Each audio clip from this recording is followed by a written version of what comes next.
Pada Jumat 13 September 2024, sebuah video ramai dibicarakan warganet di media sosial Telegram.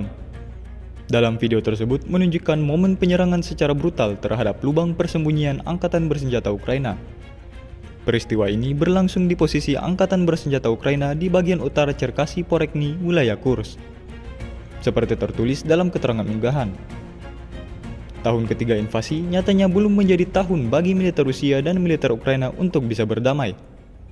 Dapat dilihat dalam rekaman, posisi tentara Ukraina porak-poranda dan ludes terbakar. Sejak video ini beredar, belum ada tanggapan resmi dari pihak Kementerian Pertahanan Ukraina.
Download Tribun X sekarang, menghadirkan lokal menjadi Indonesia.